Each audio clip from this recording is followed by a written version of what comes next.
माँ, हम दोनों जा रहे हैं।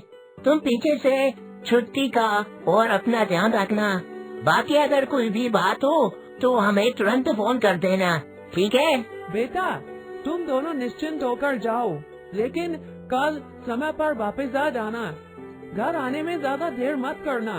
पता है ना, अंधेरा होने के बाद गांव का इलाका ठीक नहीं रहता। माँ, तुम बिल्कुल भी चिंता मत करो। हम दोनों कल समय से वापस लौट आएंगे।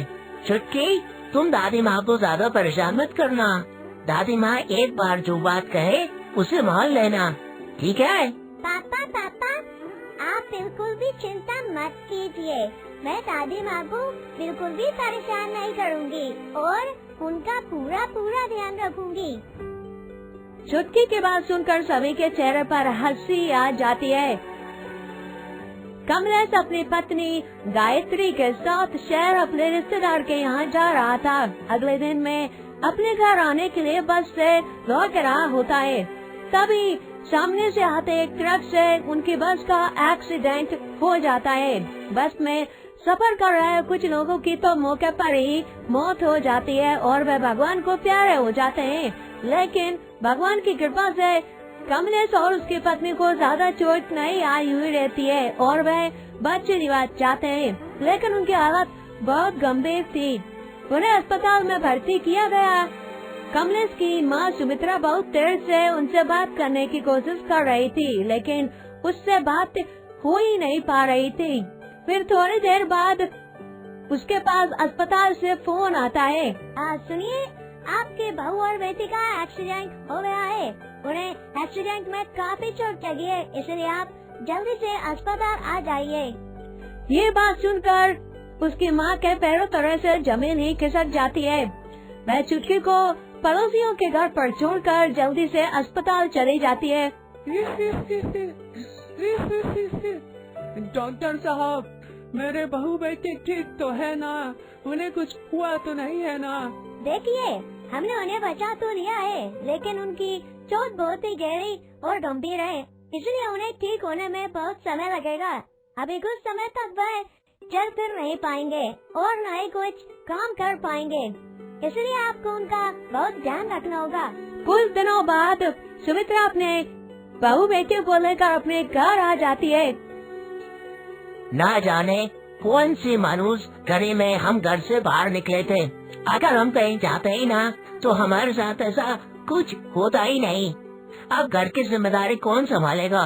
न तो मैं बाहर जाकर काम कर सकता हूँ और न ही तुम घर संभाल सकती हो। पता नहीं भगवान ने हमें किस परेशानी में डाल दिया है। बेटा, अब जो होना था वह तो हो गया, लेकिन इस बारे में सोच सोच कर अब ना तू भगवान को कोस और ना ही खुद को कोस। अभी मैं जिंदा हूँ, इसलिए तुम दोनों को किसी बात की चिंता करने की जरूरत नहीं है। तू मेरा बेटा है और ये मेरी बहू।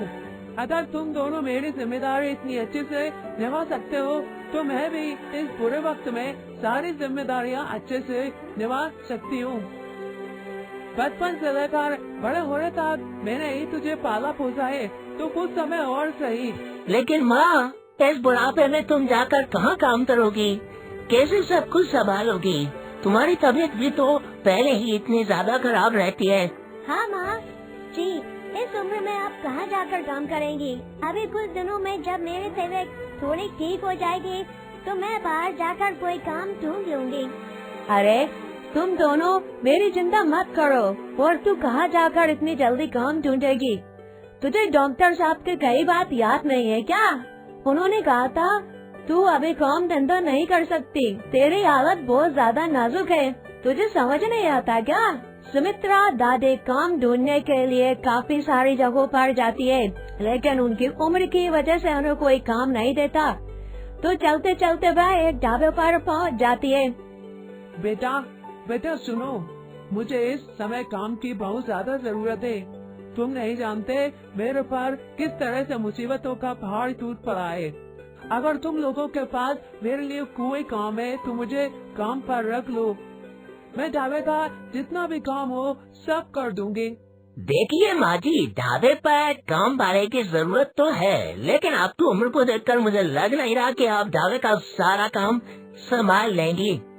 नहीं बेटा, तुम काम की बिल्कुल भी चिंता मत करो। अगर ज्यादा नहीं तो मुझे ढाबे पर खाना बनाने का काम दे दो। मैं खाना बनाने में बहुत अच्छी हूँ और खाना बहुत ही स्वादिष्ट बनाती हूँ। मैं सारा काम संभाल लूंगी। अच्छा ठीक है, अगर आप कहती है तो मैं आपको यह काम दे देता हूँ, लेकिन मुझे काम में कोई भी शिकायत नहीं चाहिए, क्योंकि मेरे सारे ग्राहक बंधे हुए हैं। आपकी वजह से मेरा कोई भी ग्राहक टूटना नहीं चाहिए।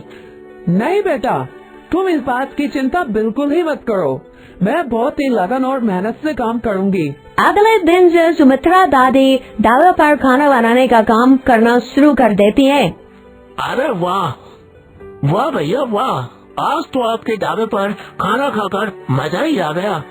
आज से पहले मैंने आपके ढाबे पर इतना स्वादिष्ट खाना कभी नहीं खाया। आपने ढाबे पर किसी और को खाना बनाने के लिए रख लिया है क्या? हाँ, रख तो लिया है। अच्छा हुआ कि आप लोगों को उनके हाथ का खाना पसंद आया।